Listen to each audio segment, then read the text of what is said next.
falem a toda a congregação de Israel, dizendo: no dia 10 deste mês, cada um tomará para si um cordeiro, segundo a casa dos pais, um cordeiro para cada família. Mas se a família for pequena para um cordeiro, então o chefe da família convidará o seu vizinho mais próximo, conforme o número de pessoas, conforme o que cada um puder comer. Por aí vocês calcularão quantos são necessários para o cordeiro. O cordeiro será sem defeito, macho de 1 ano, podendo também ser um cabrito. Vocês guardarão o cordeiro até o 14º dia deste mês, e todo o ajuntamento da congregação de Israel o matará no crepúsculo da tarde. Pegarão um pouco do sangue e o passarão nas suas ombreiras e na viga superior da porta, nas casas em que o comerem. Naquela noite comerão a carne assada no fogo, com pães sem fermentos e ervas amargas. Não comam do animal nada cru, nem cozido em água, porém assado ao fogo. A cabeça, as pernas e as vísceras. Não deixem nada do cordeiro até pela manhã. O que, porém, ficar até pela manhã, queimem. É assim que vocês devem comê-lo, já prontos para viajar, com as sandálias nos pés e o cajado na mão. Comam depressa, é a Páscoa do Senhor. Porque naquela noite passarei pela terra do Egito, e matarei na terra do Egito todos os primogênitos, tanto das pessoas como dos animais, e executarei juízo sobre todos os deuses do Egito. Eu sou o Senhor.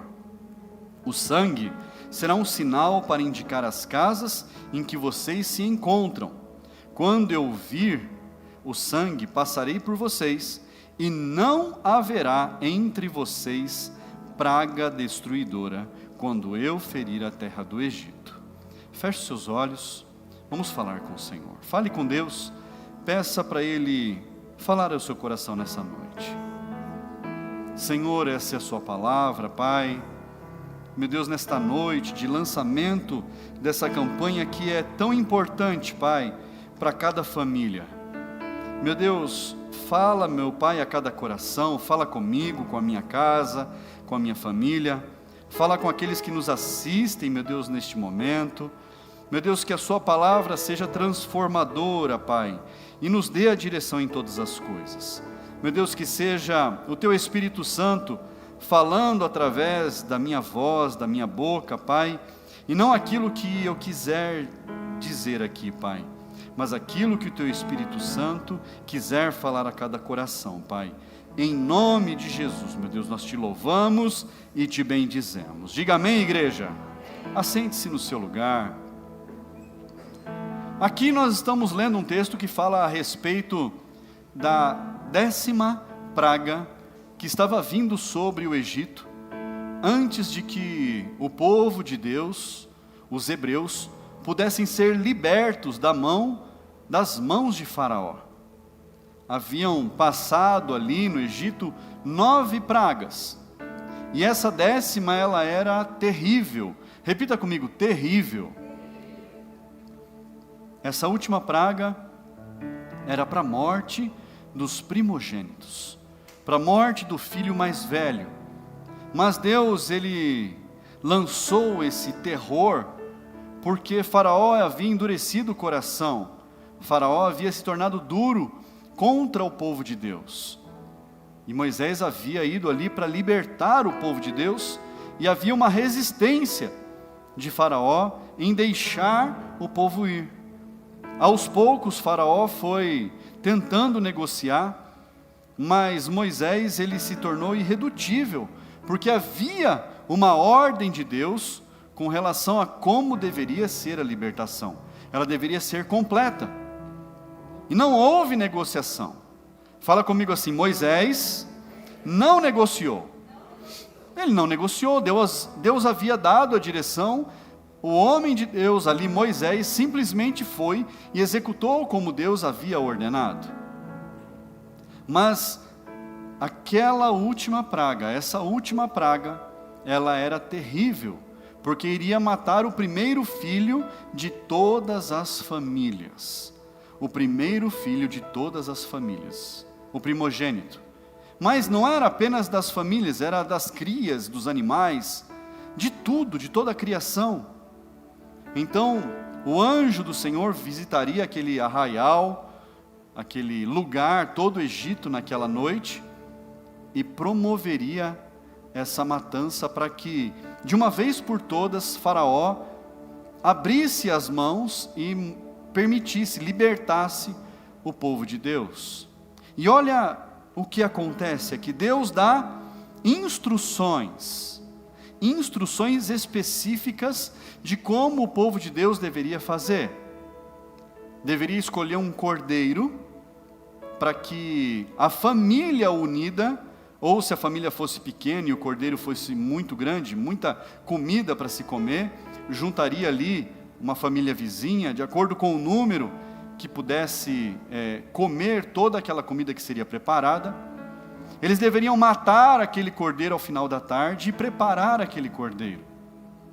Uma parte do sangue deveria ser passada no batente das portas, nos umbrais. E a palavra diz muito especificamente: passe nos umbrais e sobre as portas. Porque quando o anjo do Senhor for passar, ele verá o sinal e ali a morte não entrará. Então havia essa instrução. A família deveria estar unida. Repita comigo: família unida. Eles deveriam se unir, estar juntos, em comunhão. Mas além disso, eles deveriam escolher um cordeiro, escolher o seu alimento, preparar o seu alimento com capricho, conforme as instruções que eram dadas. E Deus deu até a instrução de como deveria ser preparada a carne. Ele fala: não cozinhe em água, mas faça assada. Tenha uma direção em tudo. Deus deu a direção. Falou: não comam nada da carne que esteja crua, mas assem bem, preparem bem. Repita comigo: bem preparado. Quem gosta de cozinhar? Olha, você pode convidar os pastores. A gente também gosta de cozinhar. Às vezes eu e a pastora, às vezes não, sempre. Mas a gente pega ali e a gente gosta de preparar. E é gostoso a gente fazer algo. E a gente faz bonito. Às vezes estou eu e ela e a Maria Júlia apenas. E a gente faz, põe na mesa bem bonitinho, bem arrumado, bem preparado. Por quê? O melhor nós preparamos para nós. E a gente faz isso não é uma vez no mês, uma vez no ano. A gente faz isso de forma corriqueira. Usa a melhor louça, os melhores copos.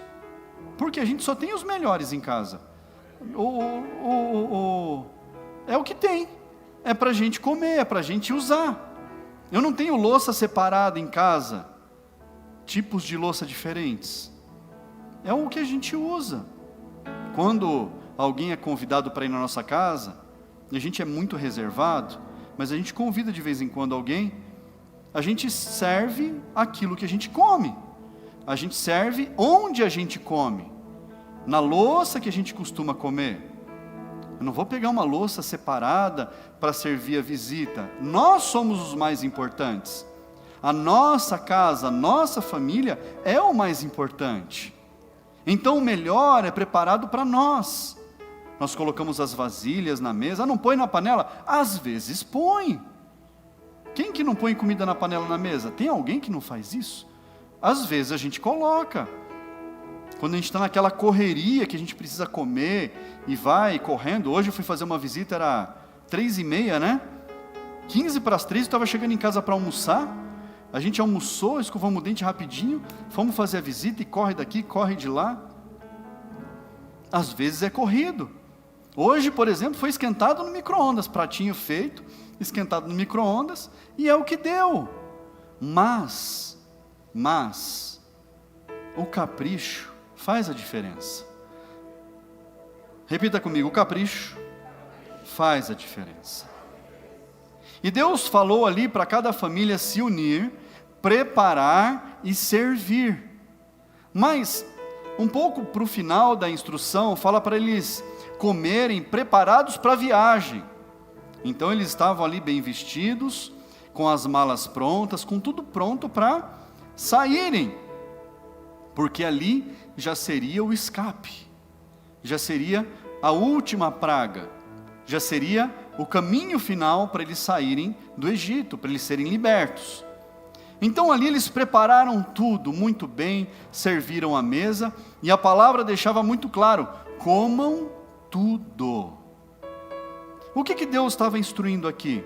Não desperdicem, não joguem fora, não desperdicem aquilo que foi preparado, não desperdice o alimento que foi cuidadosamente separado, porque havia um grande significado nisso. E ali ainda diz que se sobrasse alguma coisa,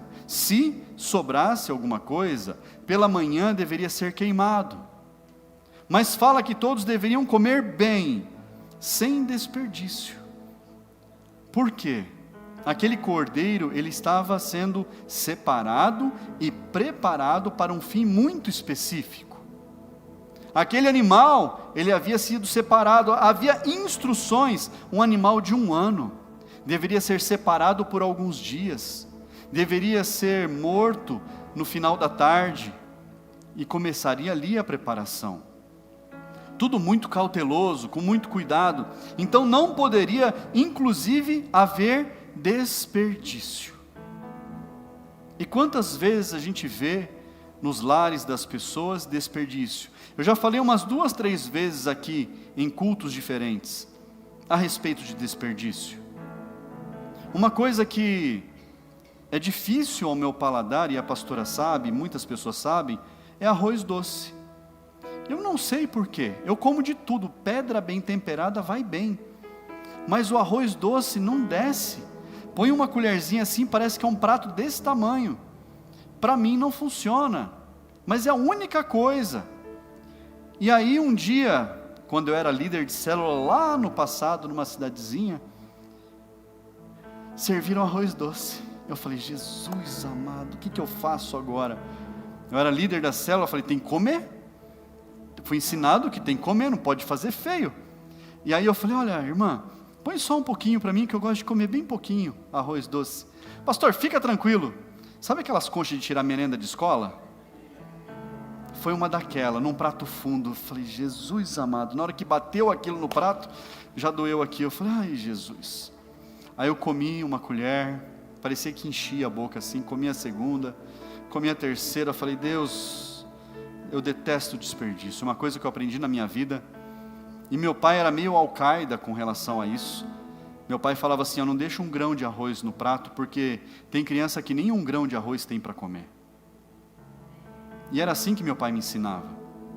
E aí, eu falei: olha irmã, eu não conseguia, não descia, já estava, falei: eu vou passar mal aqui, vou passar vergonha na frente de todo mundo. Devolvi o prato para ela, falei: irmã, não consigo comer. Ah, pastor, tranquilo, e vou no lixo. E um monte de gente devolvia os pratos pela metade, porque era muita coisa, e no lixo, no lixo, no lixo, no lixo. Depois eu fiquei sabendo que naquela casa, essa era uma prática comum. Fazia um pratão de comida, comia até se satisfazer, e o resto, lixo. E aí, se fere um princípio bíblico muito grande. E o meu pai, ele falava assim: você pode comer, você pode repetir quantas vezes você quiser. Você pode repetir 3, 4, 5, 6 vezes, mas ponha um pouquinho. Coma bem, mas não deixe nada no prato. O meu pai era muito rigoroso com relação a isso, porque ele havia passado dificuldades muito grandes. Então não fazia sentido desperdiçar. E qual é o princípio bíblico? A palavra de Deus diz, lá em Deuteronômio capítulo 28, que aquele que não quer a bênção, aquele que rejeita a bênção, essa se aparta dele. Nós não temos como princípio que Deus, Ele provê todas as coisas. Nós não temos como princípio que tudo aquilo que nós recebemos, tudo aquilo que nós temos, veio do Senhor. Não é assim. Nós não acreditamos nisso. Não é assim que nós cremos.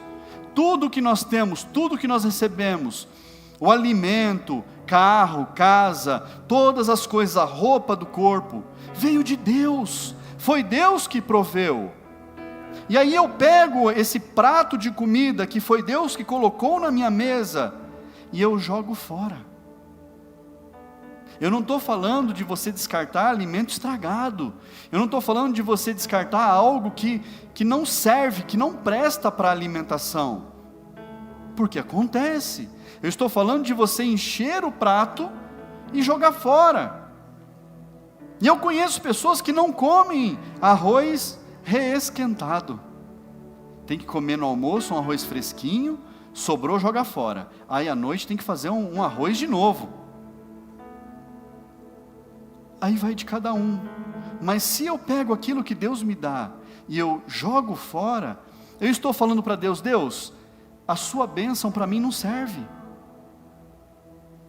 Eu estou falando para Deus: Deus, aquilo que o Senhor colocou na minha mesa, para mim, tanto fez, tanto faz.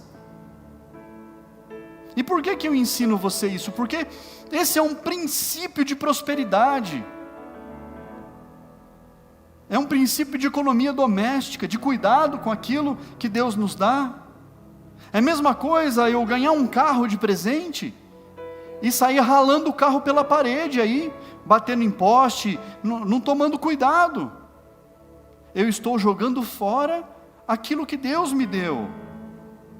Então eu preciso cuidar. Então Deus deu instruções específicas com relação a como eles deveriam comer, como eles deveriam se comportar, que eles deveriam calcular o número de pessoas com relação à quantidade de comida, para que nada fosse desperdiçado. Mas além disso, havia ali um momento de consagração. Eles deveriam estar em comunhão, em família, mas eles deveriam passar o sangue daquele cordeiro nos batentes, nos umbrais e acima da porta, para que aquela casa, aquela família fosse marcada com o sangue do cordeiro, para que aquela família tivesse ali a marca da proteção. Repita comigo: a marca da proteção. E que cordeiro nós conhecemos que derramou o seu sangue por amor a nós? Jesus é o cordeiro que simboliza aquele cordeiro, esse cordeiro aqui, esse primeiro sacrifício. Jesus simboliza este primeiro sacrifício, que deveria ser consumido por completo, que deveria ser lidado, recebido por completo. E às vezes nós queremos os benefícios, nós não queremos adorar. Às vezes nós queremos as bênçãos, mas nós não queremos as correções. Às vezes nós queremos tudo de bom que Jesus tem para dar, mas nós não queremos fazer a nossa parte. E aquele povo foi instruído em receber o livramento da morte, receber a proteção para a sua vida e para a sua família, mas eles deveriam fazer a parte deles, para receber tudo aquilo. E Jesus, Isaías 53, abra comigo a sua Bíblia, lá no versículo 7, Isaías 53, 7, diz assim: ele foi oprimido e humilhado, mas não abriu a boca. Como cordeiro foi levado ao matadouro, e como ovelha muda diante dos seus tosquiadores, ele não abriu a boca. Ele foi sacrificado por amor a nós, ele se entregou por amor a nós, ele entregou o seu corpo por amor a nós, ele derramou todo o seu sangue por amor a nós.